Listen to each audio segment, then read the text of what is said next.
Erokamano nyakora mogi kuom ketera mogi TV en geno mara ni odiochieng' mari oteri makare kendo otieno mari koro ni endito chopo mawarwaki ni machiegni yudo weche manyien mago imore mana kaera mogi TV kendo wan kod mathoth kaka en odiochieng' mar tich ariyo. Bed thuolo mar dikona kotenore kod weche manyien ma okelo ni otieno makawuono ka imiya pachi namba en 33600. Facebook en Ramogi TV Kenya, YouTube en Ramogi TV Kenya, kambui mar X en @Ramogi TV KE. Mokwongo thuond weche. Masengeli is not above the law. The people that have appointed him are not above the law. We the people, kama siku 7 zimepita na haja comply na haja pelekwa prison, we will occupy his office to ensure that he is arrested. Ogai makojolo mar obila Gilbert Masengeli medose kuom mamayo jang'ad bura Lawrence Mugambi arita ka en wuon to dagi ni poko ketho chik. Nyithindo adek otho e masich mach manyomuoche kar dak ma Mukuru kwa Njenga. Higni 2 tok ka wapisi jatend piny William Ruto osegoyo okang' koso serem e sekta mar arita kwe. What we are doing is also we are praising, because every institution is unique. We are praised. Because all the schools also have their own security measures. You see where you need to advise. Apisas mag somo e kaunti ma Migori ochano apedha mag rango ka arita mar jopuonjre ni kare.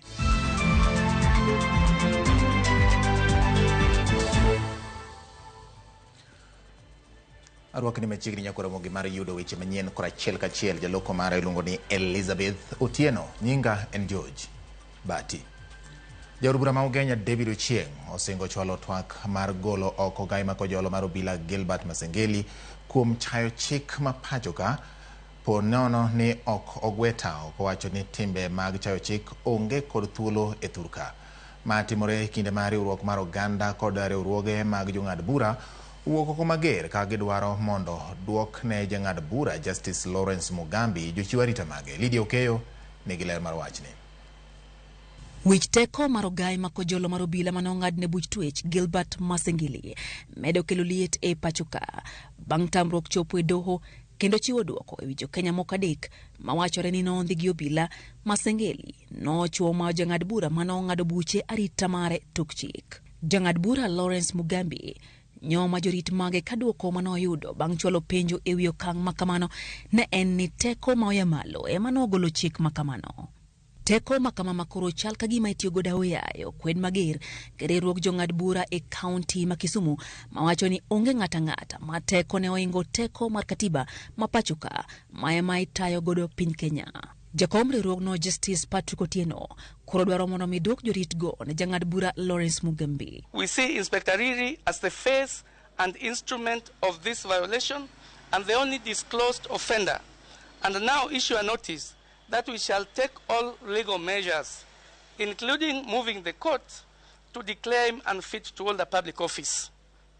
We remind Inspector Riri that he, the officers he has withdrawn, and all his superiors, including the Inspector General, like all public and state officers, work for Kenyans and merely execute a delegated mandate from the people. We demand of the Inspector General, as the ultimate duty bearer, the immediate and unequivocal apology, together with an assurance that such will not be repeated under his watch and tenure. Jod bura ma Ugenya David Ochieng obono chwalo twak e od bura mar thicho oko Masengeli e apisi ponono ne otimo sidi gi wich teko mar rem luwo chike kendo rem chiwo luor makende ne doho mathurka.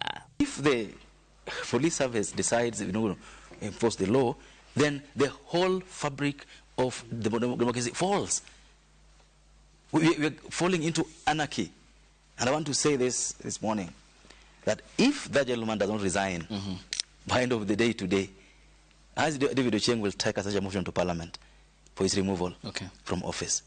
He must leave office. Jokedo ne ratiro mag oganda e kaunti Mombasa omiyo Masengeli ndalo 7 kende mar luwo chik manochiw gi doho kendo oduoko jochiw arita mag jang'ad bura Mugambi. To kao kamano gibiro siayo jopiny mondo mi ondhi Masengeli kendi giwegi kaluwore gi chike mathurka. Ingekuwa ni mtu wa kawaida ameiba kuku ama ameiba kitu, na sisi kama Wakenya tunamuona mtu yule amepatikana katika act ya kuiba, tuna jukumu kama Wakenya kumshika mtu yule na kumpeleka katika police station, na ndio hiyo inaitwa to evoke citizen arrest. We will just march to the office. We will look for him wherever he is.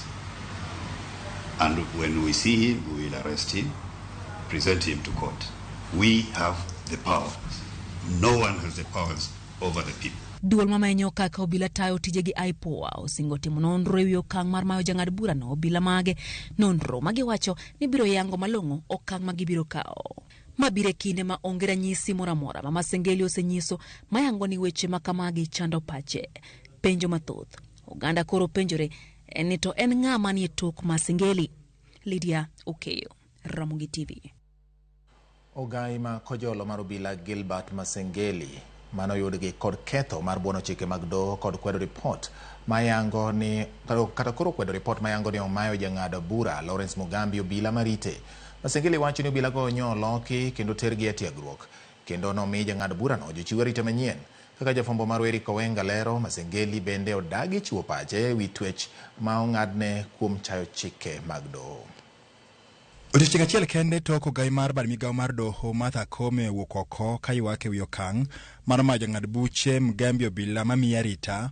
Ogai mar obila ma kojolo ma itudo kod wach makamano Masengeli owuok oko mar duoko Koome. Contrary to the allegation by the Judicial Service Commission yesterday that the security details assigned to the Honorable Justice Mugambi has been thrown to intimidate the charge, we wish to clarify that allegation were ill-intended. Eler ma ochiwo owacho ni obila manyocha rito Justice Mugambi nyowil ka iterogi e tiegruok bende oyango ni nyose miyo obila mamoko marite. The fact is that it is normal for officers to be taken to VIP protection courses and also change of things. They were not recalled that he remained without security. They were replaced immediately. So that was just an ill-intended cause of alarm. Thank you. Masengeli wacho ni jang'ad bura no mana kaka pisas mamoko mag doho kod jo Kenya mamoko kod ratiro mar bedo kod arita makare. The Inspector General is responsible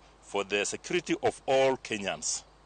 Their stature notwithstanding, however, the Inspector General may accord additional security detail to specific persons based on the nature of assignments being undertaken by such a person and the threat levels which their responsibility may attract. Jang'ad buche Lawrence Mugambi osebedo ka golo ng'eto mager kendo masoko wang' Masengeli owuon ahinya to bang' rem chopo e doho nyadibiriyo mondo ne mi oduok penjo ewi lal mar jo Kenya adek ma chichgono obila nolalgo.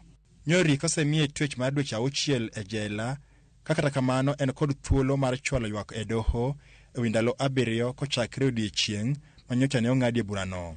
Ewi wach onogono Masengeli nodagi loso gi jofwambo ewi chung' mare e wachno. Mambo yaliyo kotini hatuongei kwa mitandao. Eric Owenga, Ramogi TV, Nairobi.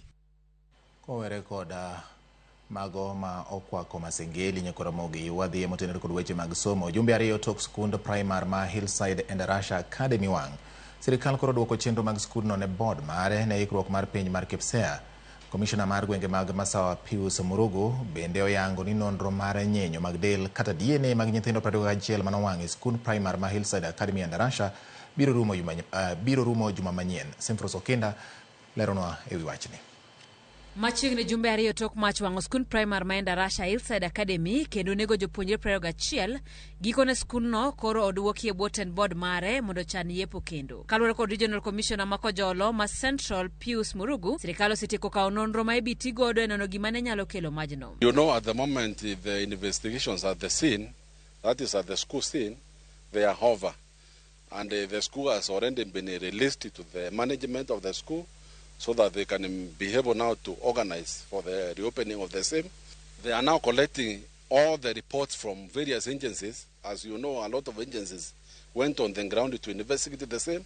I think we shall give them time so that they can be able to collect all of them, so that we, as soon as possible, I think we can be able to get the preliminary report concerning the cause of the incident. Murugu bende olero ni chenro makao non ringre jopuonjre 21 bende oserumo ka igeno ne juma manyien sirikal biro chiwo ringre jopuonjre go ne jonyuol ne chenro mag iko. We are expecting that by next week the bond should be released to us so that we can be able to manage now how they will be rested at their home and also together with the organizing with other stakeholders.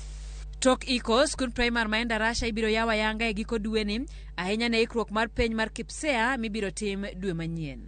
After 1 week, the other week, we shall be able to see how the school will be reopened afresh. We, of course, with the consultation of even the parents and all the other stakeholders who will be involved in the opening of the same. Duoko mar nonro ewi gima ne nyalo kelo majno igeno ni biro wuok e giko mar juma manyien ka Murugu osingo ne jopuonjre 21 manowito ngimagi nyaka yud ratichgi. Simfros Okinda, Ramogi TV. Gavana ma Nyamira Amos Nyaribo to kendo e tielo mar ariyo ma MCAs mag counties ne temo thiche ok e apis. Kuom MCs 34, MCs 12 kuomgi ne osire lwedo kama moko 22 ne dwani mondo gol e apisi. Kwan mar gole ne orem gombula achiel. MCA mogwel e lodon bura mar Wiper Evans Juma Matunda emane opedho dwaro mar thicho Nyaribo e telo ka oyude gi ketho kaka mago mag rem luwore gi chike kotiyo marach kod teko mar apisi ma omiye. En dweche 10 nyaka ne MCAs go tem e thuolo machielo mar golo Nyaribo e apisi. No nexus has been exhibited in this motion to show the linkage between the alleged action and the conduct of the governor. Number 2, no evidence. The charge and evidence do not provide the link to the governor on any of the grounds. So, based on that submission, we are going to submit on 2 things. There is no nexus, and the charges do not meet the constitutional threshold for impeachment of the governor, such that there is gross violation of the Constitution and there is gross misconduct. Nakoromo gi kawa sudo podwane motene kod weche mag siasa. Wayro ni jatend duond bura mar na Kenya Martha Karua kod nyawadgi mar Third Way Alliance e Kuro Aukot oseyo piny owacho mar Kenya Kwanza magiwacho ni osechwalo Kenya nyaka e bugo. Kagitwa kod jofwambo e bure Nairobi, jotelo oseyo sirikal kuom tayo katiba, ratiro mag jopiny, nyayo mibadhi kaachiel kod keto e tim chenro manyien mar siro somb jopuonjre mag mbalariany ka ok okawo pach jopiny. Chris Owino nigi ler.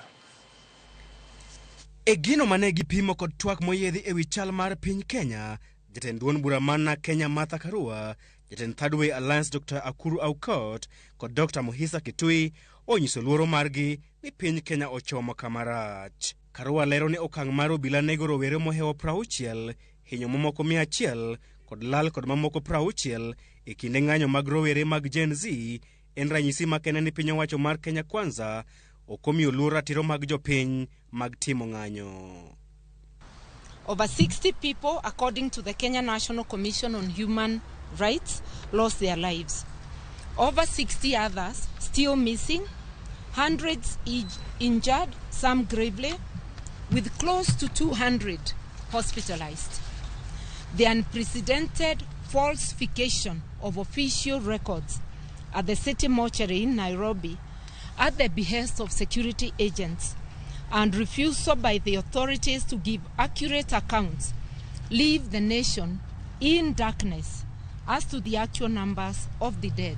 Korka kore, jatend duond bura mar Third Way Alliance Dr. Akuru Aukot okwayo oganda jo Kenya mondo kwed chenro manyien ma siro somb jopuonjre e mbalariany mana kane gikwedo chik mar omenda mar 240.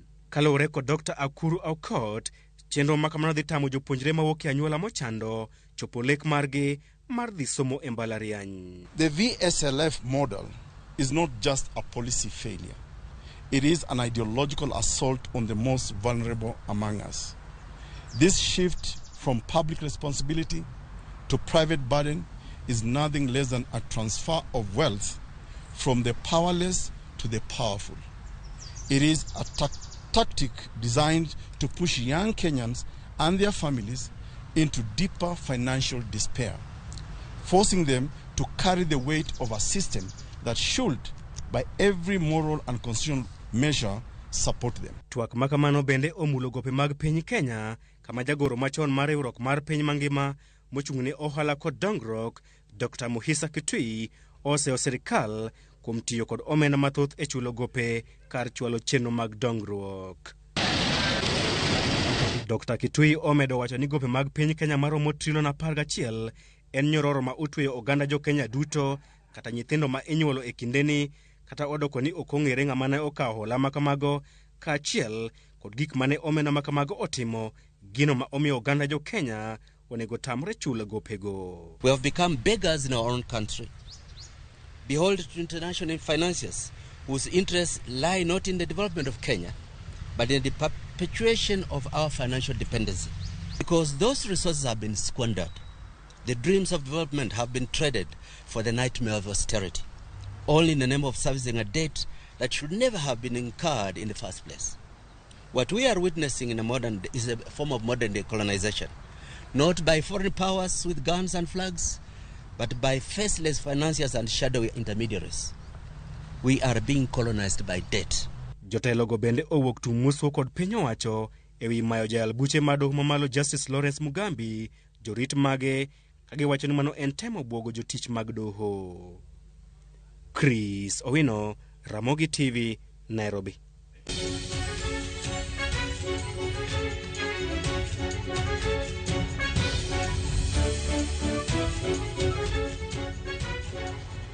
Nyakoromogi, katiba mar piny Kenya oketo weche mag arita kaka ratiro mar oganda kendo kata obedo ni oganda ijiwo mondo konye e jiwo arita, sirikal ema ni kod ting' mokwongo mar rito oganda to kod mwandu magi.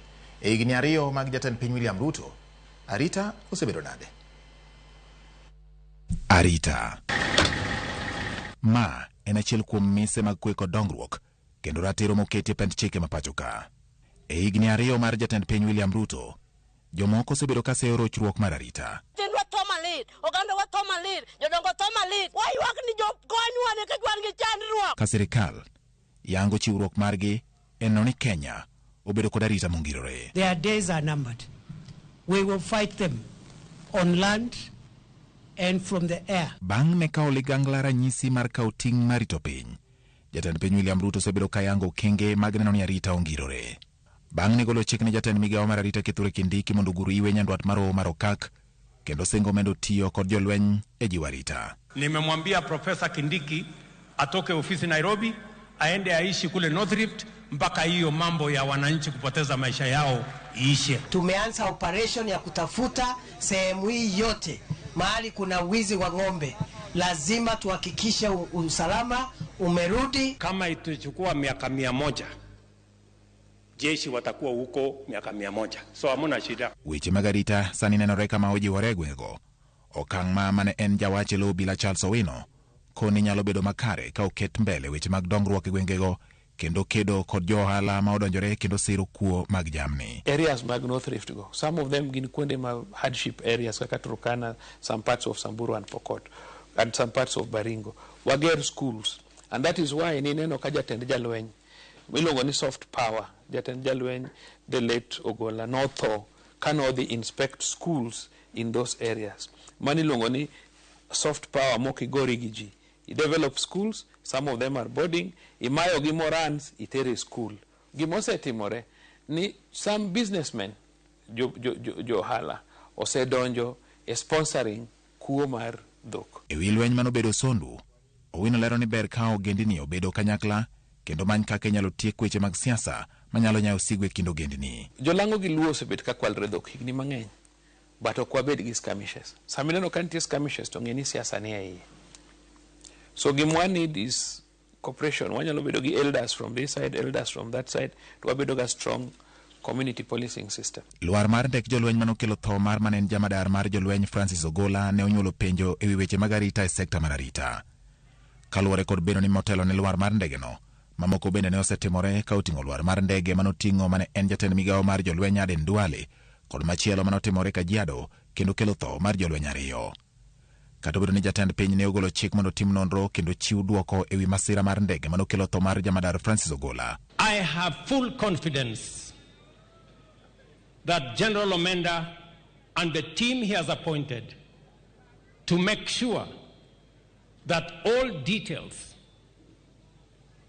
are laid bare on the accident that took away the life of General Ogola. Oganda pod rito mar ng'eyo gima ne okelo lwar mar ndege no. Rapim machielo manoketo sirikand Ruto e ratile weche mag arita en ng'anyo mar kweth rowere mag Gen Z, kama nose obila kuom tiyo kod teko ma okalo kiew, kendo se sirikal kuom golo jolweny mondo kony e kelo kwe kinde mag ng'anyo. Ma ne omiyo jalup jatend piny Rigathi Gachagua oseobado obila mang'weyo maling'ling kata NIS kuom ninde tich. We have a dysfunctional National Intelligence Service that has exposed the president, the government and the people of Kenya. Kalure kod Charles Owino, both manyalo bedo ni osebedo katimore pacho ka e weche mag arita en nek manotimore Kware, ka penjo en kaka Uganda ne nyalo negi ka ok apisa mag arita ofwenyo. Incident moro mane waneno marach manotimore Kware ni ne nyalo bedo ni nego ji e wito kanyo ni to onge information ma jo arita kwe ni godo. En laps mane duong, but I pray ni from gima notimre no aparo ni koro jo mane ground, jo intelligence, jo criminal, jo DCI intelligence, the general intelligence to kod obila mamoko aparo ni koro gin chonjo. Owino koni higni ariyo ma jatend piny William Ruto setiyo, arito sejore. Kata kamano, medruok kuo mag nyamburko bende odwa medore kaluwore kod pek manitie keto rameny mag wang' dede e bombe mathurka. Cases madongo dongo kaka manineno ni robberies nyocha odok piny kabisa. Waonge gi major robberies kaka matimre e bengi kata mikwalo ji e supermarkets. Level mag robbery odok piny kabisa. Gimodhi malo gin gik moko kaka kuo mar mtokni. One reason momiyo kuo mar mtokni omedore en wach the IC3 marwa mar sirkal ndalo moko chien kanyo obedo gi shida matin. Ka idwe mar adek sirkal ne onyiewo masinde mag lweny ne obila mondo kony jiw arita. Owino lero ni nyaka med ket maino e lony manyasani mondo kony eneno ni arita obedo makare e gwenge duto mathurka. Wach mar arita kwe gima sani important ahinya en gima iluongo ni technology. Along the borders wadwaro cameras ma very strong. Wadwaro drones, like ineno ka jogo keto ne ji IEDs, improvised explosive devices, so when a vehicle comes, goes on top of it. So wadwaro drones ma can detect before even you send in buses or something. Unyalo bedo gi drones in front, unyalo detect ni now there is an ID here, and then it can be removed, and then you proceed. So it is very expensive. That is why even IC3, the cameras in town, mane konyowaka, maintaining those cameras they are not very cheap, and we need to install more cameras. Arita en ratich oganda, kendo en ting mar sirikal mondo chiw arita ne jopiny kod mwandugi.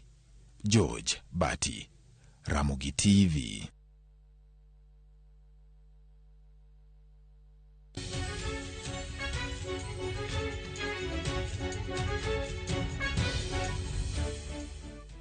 Wasodi Nyakoro Mogi winjo kaka weche mag arita osebedo e lwet jatend piny William Ruto kuom higni ariyo ma osebedo e telo ka omenyo mago ma osetimore. Ka wadhi nyime ni chenro mag wuoth ne orochore apaya ma Magadi kadhi Rongai kaluwore kod ng'anyo mag jopuonjre mag mbalariany ma Multimedia ma ywak ewi midhiero ma giwacho ni okwako ngimagi e kar tiegruogno. Jopuonjrego ywak ni gisomo kendo gidak e lwasi ma ok ber kendo onge mar pi kinde ka kinde en gino marocho ratichgi. Bende giywak ewi midhiero mar lal mar teko sitima to kod medruok mag omenda ma gichulo e chenro mag somo. E kinde ng'anyono japuonjre moro ne omaki tipo mar video ka obila monjo kendo weye kod rem. Kopogore kod Multimedia, kar tiegruok ma Kabete bende jopuonjre ne ong'anyo ka giywak ne rach mar alwora margi to kod medruok omenda mag somo. Tend kar tiegruogno e okawo okang' mar lori apoya. Of course, our VC, she's an acting VC, but she's acting on nothing. The hostels don't have water. Our girls are not bathing. There is no electricity in this school. We cannot accept. These hostels are just like the high school dorms. They are in bad condition. We were paying 5,000 per semester. But right now, we are getting a memo that there is an increment of hostel accommodation fee from 5,000 shillings to 8,000 shillings. Wanalipa 10K per room, and you can't even access the toilets because the toilets are in a very bad state. The other thing is about the new funding model. Huyu first year ama second year atatoka shule na a loan of more than 500K a loan of more than 500k na haja enjoy the resources. Nimepigwa na polisi mguu, wakani dislocate and then wakaniachia tear gas when I was wakati nilikuwa nimelala hapo, wakanitushia tear gas kwa mapua. Erokamano nyakora mogi kuom keto Ramogi TV hadani mondo mi koroni to kao yweyo marwa madundo bang' yudo ripode go mwasechoko kapod wan gi mamoko bende mathoth mamedo keto ni ayanga bang' ka wawuok e yweyo ni. Kao kamano wang'iye moko kuom yawa mabende osebedo ka diro na milome magi kata pachgi kotendre kod weche manyien ma wan go odhiambo ma kawuono. Kang'iyo yago mosendiko na ka pat gweng' Reverend Jojo Yomba wacho ni Bati ni yo makare. Kendo amora inyagi sidang' gi Ramogi TV kuom kelo weche manyien kendo amor ku gwenge mag yala koni nyaka gwenge mag iluongo ni Sharotsa Kisa West wacho ni entiere kono. Mwalimu Asariko Ngalo wacho ni sekete weche manyien mag oimore Ramogi TV ler ka kodhi nyidho. Erokamano ahinya. Eriko Dudubaya wudi Nyaseme bende kona ni entiere ka kendo mora inyagi weche manyien. Kasto Kansila Francis Obwanda bende nitiere ka. Pastor Georgia ma en jadolo ma Kodila Shirikisho Church wacho ni en bende okete Ramogi TV. Baba Papa Wudo Wangapala Kabondo wacho ni ang'ong'o wang'a e tipo mar Ramogi to kare Kenya ka kare nitie joma are above the law, chik mar do nyaka lo ke mano pacho Baba Papa mar Wangapala nyakora Ramogi. Engineer Obura Maudrongo wacho ni aneni yo makare atire Mikindani Mombasa kwani chik mar Kenya ni oyiero joma otiyo an ang'ene chik nyaka lo kendo tiyo ji duto. Erokamano Nyabati amora ahinya gi Ramogi TV wan gi nyagod mesa musiepa mano min pilot mar Ndhiwa ema wacho kamano. Bati oimore asedonjo kendo aneni e weche mo osetucho e oimore ma kawuono antiere Karen ka jopuonjre ang'anya nikech mano e dhok ma sirikal winjo kaka pile mano Bento Charles kantiere Karen. Erokamano Nyaruto be dhi chame 2027 Lorin anenu makare okay mano penjo Ruto wanto kendo waonge gi teko mar ng'iyo ka Ruto dhi chame kata odhi muonye nikech japiny magombulu. Awiko wuod Nyaraye kawuok Simbi Nyaima wacho ni Ramogi ler Simbi Nyaima kawe wang'oni wang' piny waneno kaka weche dhi mbele wan koro warito na 2032 e Kenya ka. Owino Janabi kantiero Yani Masayo wach ma wang'o nyithindo ema pod omako dhoga kendo atimo mos ne Cardinal Ronda Majiwa kantiere Nyarombo. Erokamano ahinya kuom otimari. Aukidibo kantiere Ulanda nitie ji ariyo mamiyo Masengeli teko ema omiyo wach do okochune be okonyal. Mosna Omondi Jenga kantiere Ulanda okay. Erokamano ahinya in bende kuom kete Ramogi TV. Aneno ka ote medo donjo karka kendo amora ahinya. Joshua Dhoch Soja wudi Katino wacho ni amosi wan kod min Joy from Amoso Rapogika mora ahinya gi weche manyien. Makamo wacho ni mosna wakili Onyango Olo nyiso ni broad based government is the best okay. Erokamano ahinya. Gi kinde ni nyakora Ramogi yiena mondo mi akaw yweyo mana mapiyo piyo medoro na ote mari gi pachi kotenore gi weche ma wakelo ni e otieno ni weche manyien mag oimore. Kik idhi mabor ma en oimore Ramogi TV.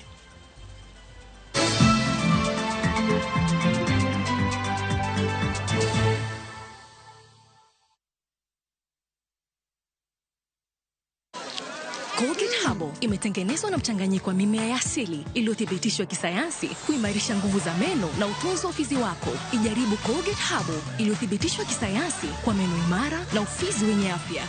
Colgate Charcoal imetengenezwa kwa mkaa, ni dawa ya kuaminika.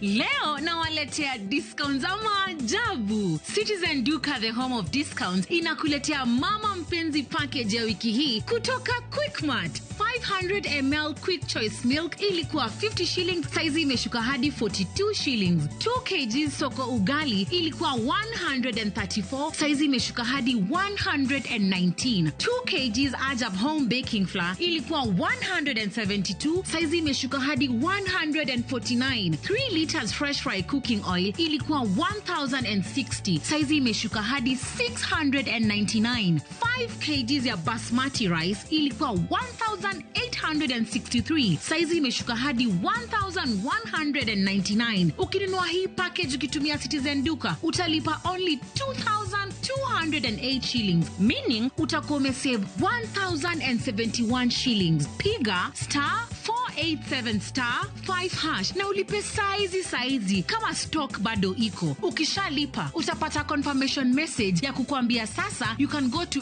any Citizen Duka counter ya Quickmart yoyote yenye iko karibu na wewe and you get to pick your product. Lipa saizi na ufurahie discount yako kama stock bado iko. Citizen Duka, the home of discounts.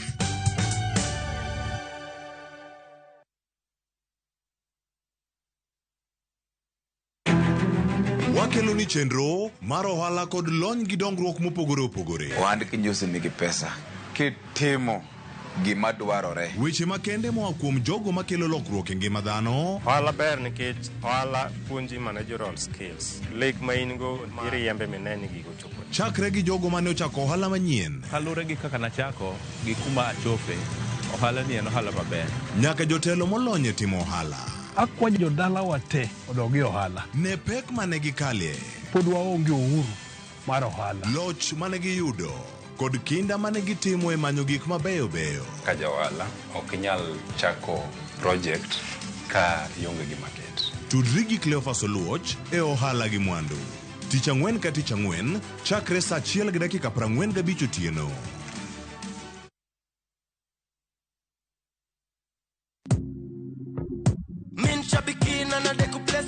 Tuambie kwa majina, unaitwa nani? Anchep 9.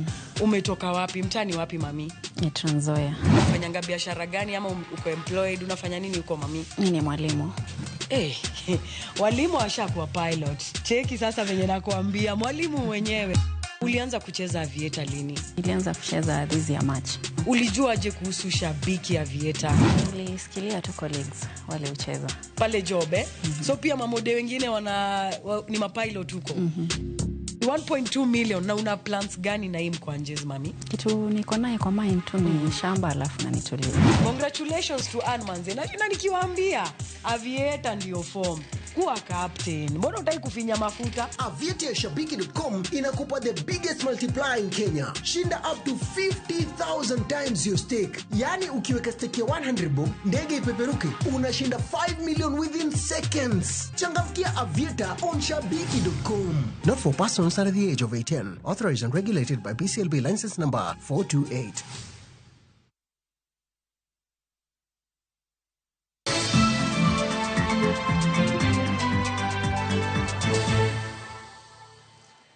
Machiegni kendo nyagora mogi bang' wuok e ywe wadhi nyime gi weche manyien. Miyo moro e kar dak ma Mukuru kwa Njenga ywago lal mar nyithinde 3 ma otho e masira mar mach manyo muoch ma wang'o udi e otieno ma piny Orugodo kawuono. Kaka ripota marwa Diana Olonde leronwa, masira no mar mach oyo moko kuom jodak ma Mukuru kod Koyo ka mwandu ma nengone pok oyangore bende ne okethore. Evelyn Connelly Chibutsa nigi kuyo maluwo tho ma nyithinde 3 manyowito ngimagi masira mar mach mane omuoch e kar dak mar Mukuru kwa Njenga boma ma Nairobi otieno mar wuok tich. Kalore gi ripot obila, Michelle Kunza majegni 16, Bellamy Chinaida majegni 8 kod Delvin Miles majegni 4 nyowito ngimagi e majno manyo ojukogi e wi nindo. Mimi nikajaribu kuuliza majirani. Evelyn majegni 46 wacho ni ne odhi e yor manyo to kanyo oduogo nyoromo gi mach mabebni manyo mako chunye ni mar ode no osechako wang'. Sasa saa ile nilikuwa narudi ikielekea saa 3 nikasikia mazima moto inapita. Nikauliza huyo mama nilikuwa nimekaribia, mazima moto inaenda wapi? Akaniambia kuna nyumba zinachomeka St. James. Mimi nikamwambia na hiyo street ndio mimi nakaa, wacha niharakishe kuenda. Sasa vile nilisonga mbele nikapata a part of the church imechomeka yenye nafuata chachi ni shule ya St. James imechomeka, yote imeisha. Haya, ile ploti naishi imechomeka, yote imeisha, lakini mapati pato ilikuwa inawaka. Muoch mar miyo nomiyo Evelyn chako manyo mana nyithinde. Kata kamano, geno mare ne medo mana duono. Wira jinende mane ulosogo ne wacho ni ne giringo mana reso ngimagi. Mimi nikaanza kutafuta watoto wangu saa 3. Sasa bila alifika pale, akapata kijana mwingine akamuuliza, "Wewe mama Teno kuchu uniangalilie, ni mimi naona vibaya ama huyu ni mtu?" Aya, mama Teno akaenda akaangalia akasema, "Wa, si huyu ni msichana wa huyu mama." Wakatoa wakaweka kando. Kitoko akapata kijana. Kitoko akapata kale kengine katoko. Ringre nyithindo go no seter kar kano ringre ma Nairobi e kinde ma familia no sechako timo ikruok mar ik margi. Masira mar machno mawachore ni noweji makalo 70 kaonge kar dak. Wachore ni nochakore bang' muoch mar gas e ot achiel manitie alwora no. Skul bende mating'o nyithindo makalo 260 kod kanisa ne gin moko kuom gigo mane okethore masira no. Koro gona simu saa 1 ni skul wang' ka wabiro ka twayudo ka ji opong' makata ok anyal donjo ang'ini to skul wang'e kanyo. Koro koluong wazima moto bet kane gidelay giyudo ka classes osewang' ma vile niko hivi tu vile niko. Simuona hata sina viatu, nimechomekewa kila kitu, hatuna hata pa kulala, tujui sasa tunaenda wapi. Hatujui tutafanya nini. Nilikimbia kutoka huku Transami hadi hapa. Nikapata nyumba yangu hata ingawa ndio ilikuwa karibu kufikiwa, wamepola kila kitu. Unga zangu bando mzima nilileta leo hakuna. Gari ya jana ya kuzima moto ilichukua zaidi ya 1 hour. Na wakati ikakuja pande hii ikawa iwezi ingia izunguke tena kazunguka pande ya Kware. Unaona hiyo radio ni delay. Evelyn Mause bedo karito nyithinde kien. Korodong mana gi paro kod achieth nade ewi nyithinde go ka okwayo sirikal mondo konye miyo nyithinde kopo makare. Dana Ulunde, Ramogi TV, Nairobi. Nekoromogi mane majaluo wacho ni late tok chwe remo mos makende na familiano kuom masira makoch machal kod mano, kendo bende wageno ni hocho makende mawuok kuom Nyasaye biro miyo chunye bedo kod kwe kinde ma pod wamedo kwayo jogo mochung'ne kedo gi mach mondo gitem yuko poni masira makamago tucho ok mana Nairobi kende kata gwenge mamoko bende. Wadhi nyime. Migawo mar somo ka oriwore kod tend arita e kaunti ma Migori ochako chenro mar jiwo arita e sikunde kindeni to ahinya e geng'o masiche mag mach ma osebedo ka muoch e sikunde. Jafwambo marwa Jo Juma miyo alerno. Masira mar mach ma osebiro kanenre e skunde ma jopuonje odakie to ahinya tam mar adek osebiro ka kelo penjo mathoth malo duoko. Kata bende masira mag mach gi osebedo e skunde kuom higni mathoth, yudo ler mag gigo ma osebiro ka kelo masira mag mach gi ok osebedo mayot. Congestion ni skunde wagi opong' triple deckers tinde mwaneno, nyithindo opong' kacha. Safety measures to sirikal osetemo ndi kendo giketo ni grids onego bed maonge, drishni yao maber kadhi oko, dhoudi to be nitie standards and quality standards officers moromo mang'iyo ni gitimore skunde wagi. Piny owacho osebiro ka keto kenge mopogore opogore mar geng'o masiche mag mach e sikunde. Tend arita kwe kaunti ma Migori ka otenore kod migawono mar somo koro chako chenro malimo skunde ma jopuonje koro dakie e kaunti ma Migori mar ng'iyo kenge ma skunde oseketo mana arita koro bedo makare kaachiel kod geng'o mach manyalo wuok e sikunde. What we are doing is also we are praising because every institution is unique.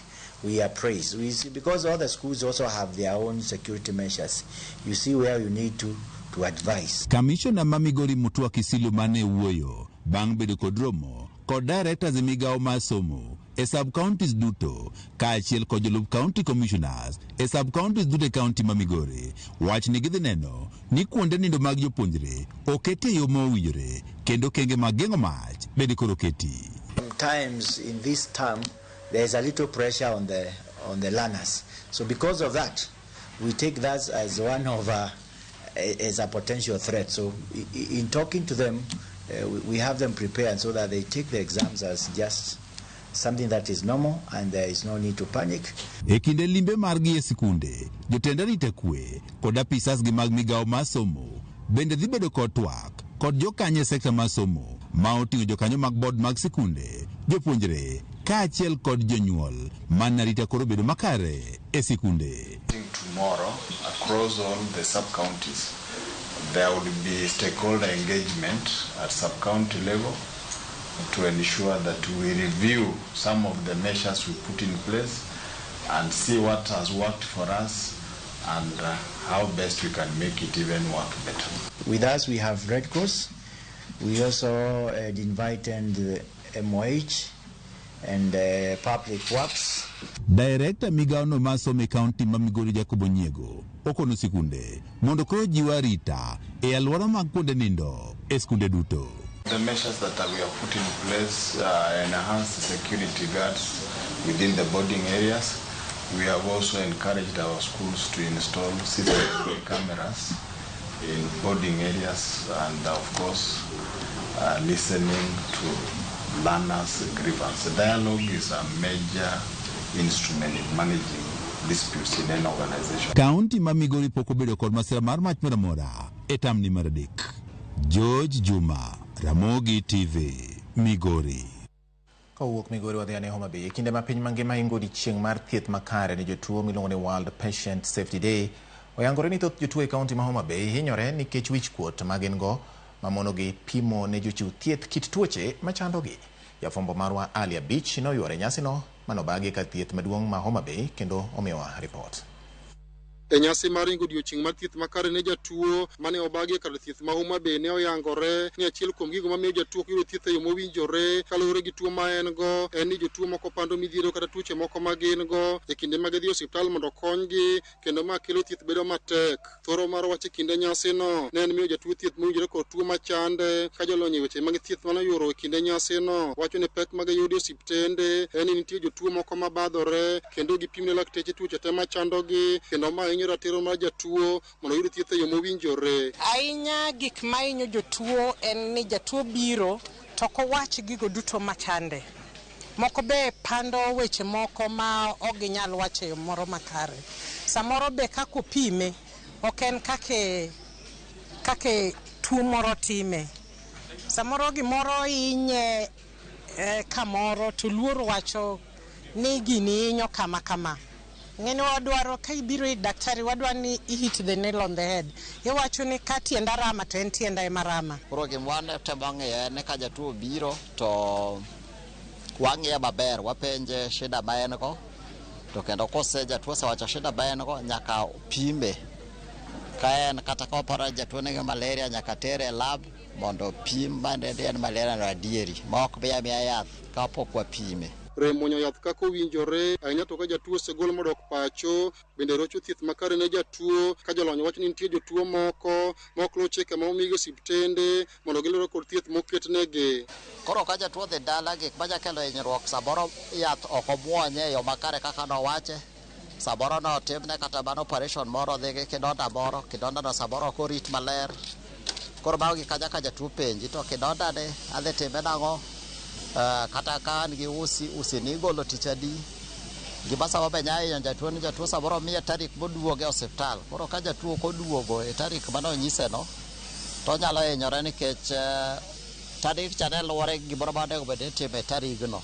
Jokanyo ma osebedo ka siro yore mag thieth e Homa Bay County Referral Hospital wacho ni gin kod komiti moro moyiedhi ma tich gi maduong' en rango ngima jatuo kani osiptal mondo giyud thieth e yo mowinjore. We have a committee even in this hospital that works together with MSF, which is called the Patient Centered Care Committee, which also looks at the safety of the care that we give to our patients here. Moko kuom jogo makedo ne ratiro mag jotuo to wacho ni jotuo dwaro thuolo makare kod hocho makende e kinde mag dhi manyo thieth e osiptende ma ok bayo negi wach manyalo mono giyudo thieth e yo mowinjore. Sama oyudo ng'ato ka nigi tuo machalo gi magi ma wakwanogi dwarore ni mondo ng'ani owuo kode go kode mbaka kendo miye hocho makende mondo kapok omiye kata yath to okwongo lose e pache gi winjone mondo uyie ni ma en gima koro osenwang'e ma kata ka kod ikete yath to dhi muonyo yath kaka ng'ama osenwang'ore gi gima chalo gi ma to muonyo yath motegno nikech ma ok e giko ngima. En ni onyalo bedo ng'ama kare, onyalo ritore maber, onyalo muonyo yath e yo maber, onyalo chiemo e yo maber. Alia Beach, Ramogi TV, Homa Bay. Owuok e dho wath ma Homa Bay wadhi nyaka ka Mombasa. Obila e kaunti ma Mombasa koni gisendi achije 165 kotenore kod timbe monj kaachiel kod njore ma bende otimore e gwenge mag Majengo kod Old Town ne kar chung od bura ma Mvita gi Kodirani. Apedha ma kama gitimo kaluwore gi pichni mag wang' dede ma omako jore matiyo gi apiko kendo momanore gi beti kod pala mamayo moko kuom jopiny e gwengego. Kaka jafwambo marwa George Aoko leronwa obila ma Mombasa koni gisendio nyaka achije 2 mane omonjo jopiny katiyo kod apiko. Ma en achiel kuom pichni mag wang' dede e alwora ma Moons mantiere Majengo e od bura ma Mvita Mombasa. Kae pichani mako rowere 2 malore e apiko kendo monjo achiel kuom rowere mane giyudo ka wuotho e alwora no chieng' ngeso kar saa 2 mokinyi ka nyawadgi achiel to ritogi e wi apiko. En kuo mitimo gi wang' teko ka jopiny neno to kata kamano onge ng'ama riwo. Picha machielo mar kwitho nogono bende omaki gi wang' dede e alwora ma Sevens Up mantiere Majengo e kar saa 11:30 modhiambo e odiechieng' nogono mar ngeso. Kae gilore apiko kendo monjo jagoni magichwoyo dier wiye gi pala kaeto gikwale to gia. Kijana mdogo maskini anapita, vijana 2 wakamfuata na mapanga shona, wakampokonya simu, vitu. Yasikitisha sana. Na hii kusema kweli twashukuru Mombasa kidogo kuna sehemu zina makamera na tuliziona kwa kamera, zilitumwa kwa masimu, tuliona ile tukio la kijana. Hapa Mombasa kumekuwa na ongezeko la wahuni ambao wanabeba mapanga na wanapokonya watu kwa mapikipiki na matuktuk. Na uhuni huu umeongezeka sana. Hivi majuzi, wiki 2 zilizopita, kaimu IG wa Kenya Maksengeli alisema kuwa akaambia county commander make sure amedhibiti hali ile, lakini mambo yale yanazidi kuongezeka.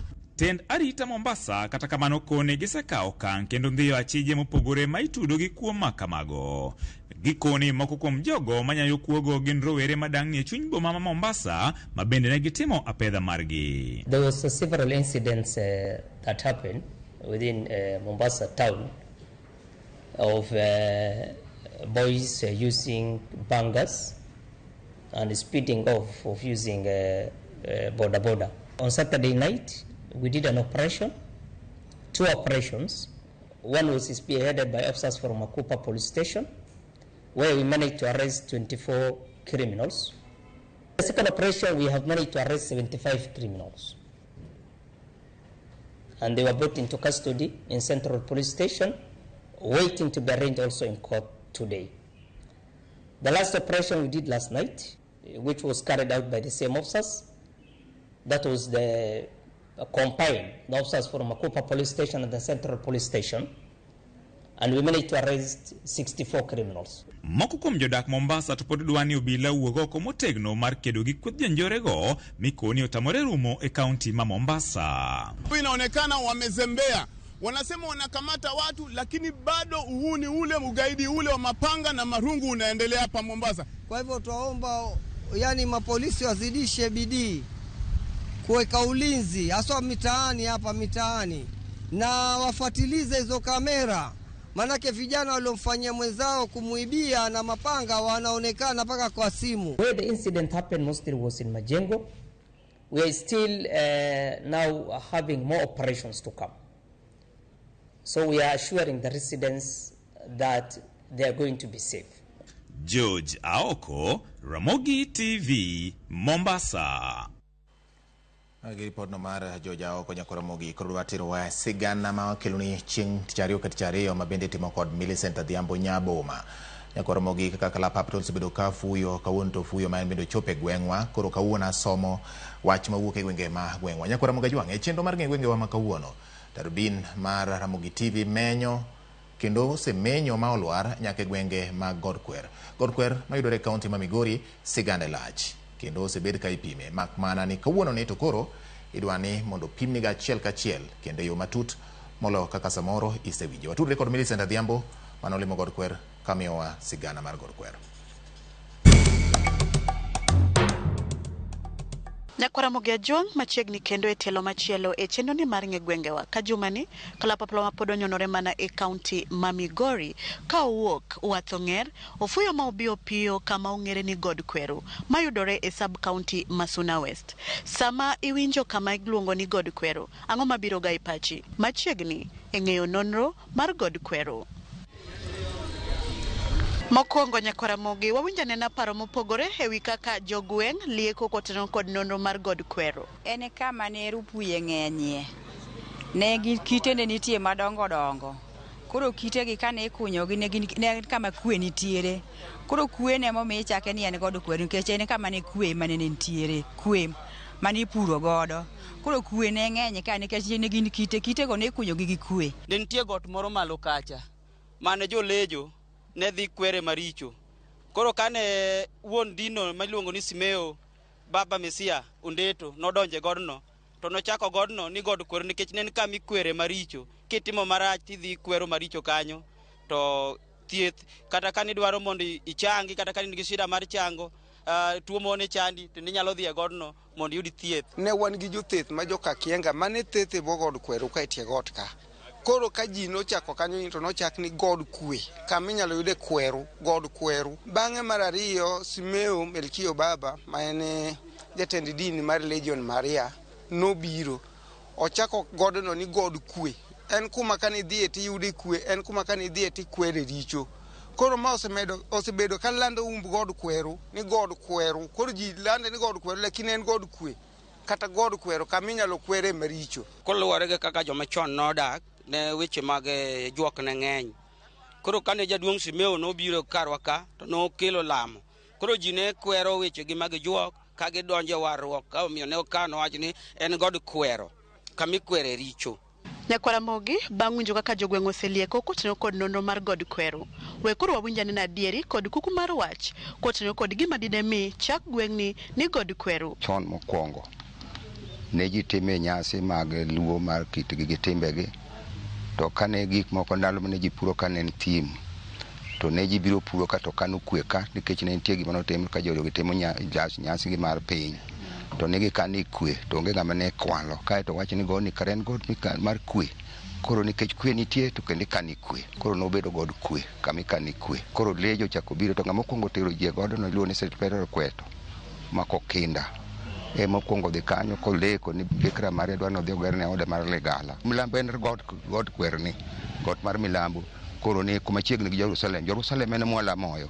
Koro mae godwa mar Milambo mono wani yude jomoko morwakore gi lewni marochere. Kwerewa ne timo misango ewi godne. Misengni kata ka koth ok chwe kata ka piny rach to gidhi ewi got. Gidhi gitimo misango ka gikwayo Nyasaye mondo mi okony piny. Kane gitimo misango ewi godni to ne ka koth ok chwe, koth ne chwe. To kinyalo paro kinde moro lweny nowuok kaendi moganda mathoth bende nowito ngimagi.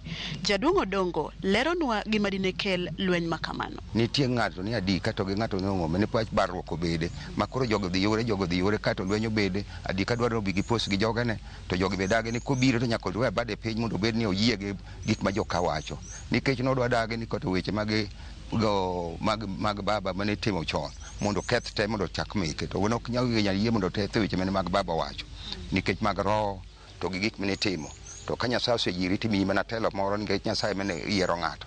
Koro mago mane miyo pogruok obede. Koro kane gidwa donjo gi thuon joka bodagno ka gibi donjo to kae notamo gi moko ginya donjo omiyo thon nobede ka gibiro kod bunde to Nyasaye noreswa kimilo ni Francis Okech nokonywa mang'eny ahinya. We koro wawinja nena ni umbe landore kod weche kata timbe mage e gwenge mopogore. God Kweru landore kata e gwenge mamoko kaluwore gi lemo ma jolejo timo ka dwe mar 9 ka dwe mar 9 nikech sa otimore kama duong' kabisa ma jolejo wa kuonde mopogore opogore ka donje e godno. En kama gode nitie mang'eny, ipure gi kwe matindo tindo kata madongo dongo.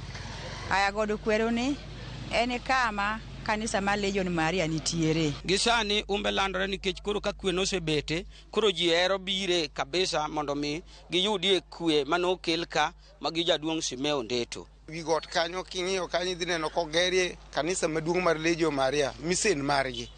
Koro osebedo ka lando umb God kweru nikech ji ae pinje te kabiro mondo lemie mondo ne kama noike Baba Melkio. Wan kaka jolejo Maria to wamedo lande saidi. Ma God ni obedo got mar auma ne pinje. To gin dongruoge mage ma God kweru osenyuolo nyaka ne ochakre. Osenyuolonwa skul ma waneno ka miluongo ni God kweru primary. Osechako miyo hospital kama noningo bed level 4 to sani pod en under county government. Mwangeni very soon odhi bedo level 4 hospital. Okwan gi dongruoge mang'eny ahinya mak mane wan wapuro mariewa gi rabuon. Koro rabuon gi mariewa gi cham, kal wapuro, oduma wapuro, mariewa mang'eny ahinya saidi gi rabuon. Sani waneno ka nitie udi mosemedre matin manyiso wa ni odongo matin. To po nitiere ma wan go mapok ogiknwa kama waparo noningo gik. Joma ne nigi jochiende mane juogi chando, God ni okonyo kaluwore gi lejo Maria. Dinde koro bedo ka ikenyedo kongo wuon minyalo yudo jokongo ne ka ok nyalo yudo jomomer. Koro kwe nitie ma dongruok kar mar lemo mene babu kelo jonawi mene nitie mang'eny gi jobilo nowang'o te mane koro gigo norumo. To kata obedo ni jodak ma God kweru kwano dongruok achiel ariyo adek, kwayo mage magin godo manyalo miyo God kweru med dongore kaka owinjore. Ka wakwa jotendwa mondo gikelwa mbolea nikech wan pure mwapuro mondo wamed go puro marwa odhi mbele. God kweru ka Saold kichako gi Migori nyaka koni onge university ma kake wan GNCs mosetieko school wanyalo dhiye. Wadol mana ka eki yudo ka koro wadonje timbe moko ma very unique kake crime moko winjore. To kade ni koro jotendwa go nyalo winjo to de koro gima waremo kabisa kake GNCs ma mosetieko form 4 levels. Noningo nginwa piny komoro ka mondo genwa universities mwanyalo join kata polytechnic moro mwanyalo dhiye. Nderni ma wan go ok be ahinya. Gini nderni manyocho yawo kuom wuod rep manyocho kadho. To gisani na wagombo ni mondo chak los gi mana kaka nicha gen. Ngwa bede go hospital moro maduong' makata ka jomoa oko ka tuo goyo. To samoro wanyalo yudo kuma giyude thieth mapiyo mondo gichangi. To sani tamwa ni samoro jomoko yudo kitinyi teru Migori. Ne wachako gedo to wi gedo wagi pok waneno kwa gero ot moro maber kata udi mabeyo ma nyalo miyo ka ng'ato biro kata moa oko e piny moro maoko to ng'eyo ni ma ni God Jehova. Koro laini mar gedo no emwaneno kare mag udi waonge go.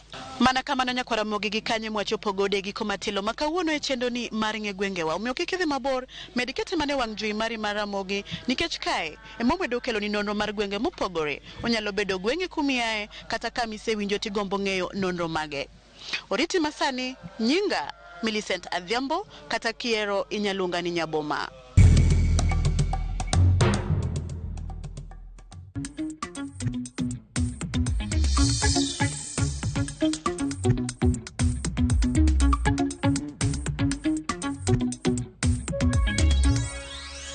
Wach gi pak ne mide Nyaboma kuom report mane mbainya kendo joka baba moso no yaore uru. Wadhi nyime jokanyo e sekta mar bodaboda dwaro ni ochuog chik matamo ng'ata donje sekta no kaluwore ni thoth ji mawito tijegi sani laro kod gi tich ma ok odewo dhi e tiegruok moro amora kendo miyo kata mana rita kwe bedo kod ng'ikruok. Jokanyogo noromo kawuono e bura ma okelo kanyakla jodito mag arita kod migepe mamoko matiyo machiegni kod sekta no kaka jochiw okumba, jochiw hola mag apiko, jodito e migawo mar apaya e kind mamoko. Ka gitwak gi ute mag fwambo bang' timo twak kendo yudo puonj e wi weche mag arita, ber kao okumba bende, ber mar kungo to kod rito chike apaya e kind weche mamoko. Jakom margi e pacho ka Kevin Mubadi olero ne gene ong'ala manyime mar chwalo lai manyien mag ndikruok e kindgi giwegi mondo gigol jomaundu e kindgi. Marwa nikech boda en sekta maduong'. Sani kata wan ka wan ji 1,000 to kidhi Migori idhi yudo joboda moko. Koro president marwa Bwana Badi ochung'nwa mowachonwa ni joboda nyalo yawo kata bank mamargi. Joboda nyalo yawo insurance mamargi. Ma kochakore as from next month wadwa ni mondo broad based government mantiere kani oparwa kendo ng'e ni boda ni sani osebedo sekta maduong' to ken mar kuo machon cha. Jaboda reform kendo jaboda dhi luwore gi chike ma sirikal dwaro nikech sirikal kobiriwre gi boda kamoro achiel wadhi tiyo kanyakla achiel. Tunaenda around the country kuhakikisha kwamba tunaleta boda wetu pamoja on matters peace, security na economic empowerment. Tunataka vijana wa boda wajitambue kwamba wao ni nani na umuhimu wao katika nchi yetu ya Kenya, na kwamba wasitumike vibaya na wanasiasa na wale watu wote ambao wanataka kufanya vurugu katika nchi yetu ya Kenya. Kitu ambacho tunataka sisi ni amani, na Ministry of Interior iko na lengo moja la amani Kenya hii, kuweka security ya kila mtu ikuwe sawa. Tumekuwa hapa kuwahimiza na wana bodaboda kwamba tunawajali, na ya kwanza ni kwamba usalama ni wa muhimu, na kuwaeleza kwamba watusaidie kwa mambo ya kuweka usalama katika nchi hii, kwa sababu wakifanya na serikali watakuwa na a lot of benefits kama SACCOS. Lakini ya muhimu ni kwamba tumewauliza pia kwamba watusaidie kutoa wale vijana ambao wanatumia bodaboda sana sana kukosa usalama na kunyang'anya wengine.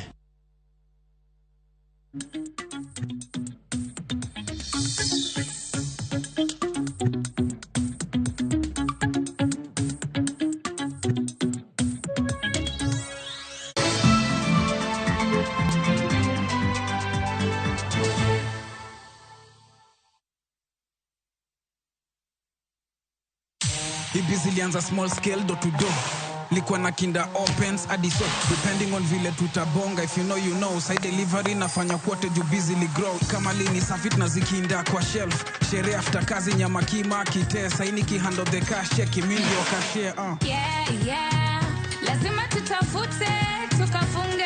Yeah yeah, your life ijipe si okay, make it happen right now not yeah.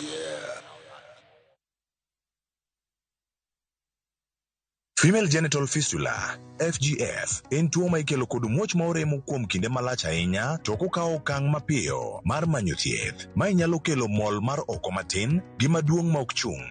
Kik ibed gi luoro, fistula inyalo geng' kendo nyalo thiedhore. Royal Media Services, Migao mar thieth e kaunti ma Migori, M-Pesa Foundation, kaachiel kod Flying Doctors Society of Africa, sani kwayo mine ma odak kod tuo mar fistula mondo wuog oko ne thieth manono mar fistula mabiro timore tarik 20 dwe mar 9 higani mar 2024 nyaka tarik 2 dwe mar 10 higa mar 2024 e Migori County Referral Hospital. Monige mathoth ywa tole namba 0727 337 337 kata 0735 kanyakla waduokuru nyadhi gi geno ne mine ma odak kod fistula.